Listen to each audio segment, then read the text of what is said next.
تنفروشی راه حل مشکلات زندگی نیست.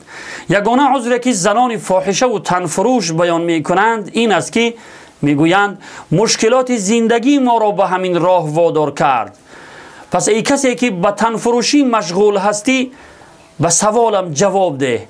وقتی خداوند در روز حساب و جزا از تمام آن زناکاری هایت بپرسد چه جوابی خواهی داد؟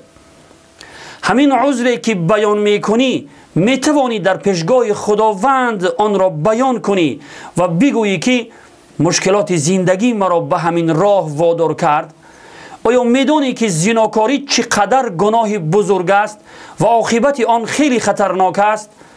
بلکه راه حل مشکلات زندگی در پرهیز کردن از حرامهای خداوند است، نه اینکه در حرامها غوطه‌ور شوی و عاقبت خود را تباه و برباد کنی.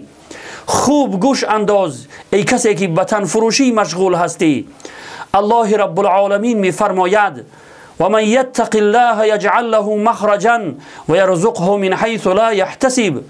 هر کسی که تقوا پیشه کند یعنی از حرامهای خداوند پرهیز نماید، خداوند برای او از تمام مشکلات برآمدگاه میسر می کند و او را از جانب رزق می دهد که امیدش را ندارد. صدق الله العظیم. پس ای خواهر مسلمان از تنفروشی و زناکاری دست بکش و زندگی حلال و پاکیزه را آغاز کن. یقین بدان که به سبب پرهیز کردن از حرام ها عزت و سربلندی و رزق و روزی فراوان نصیبت می شود. این وعده پروردگار است. چرا شما این را نمی فهمید؟ به خاطر مال اندک دنیا هرگز به تنفروشی و زناکاری دست مزن که در همین دنیا شرمنده و رسوا و ذلیل و خوار می شوی. پروردگارا به زنان مسلمان شرم و حیا عطا فرما و از راه زنا و فحشا همه ما را دور بگردان. آمین یا رب العالمین.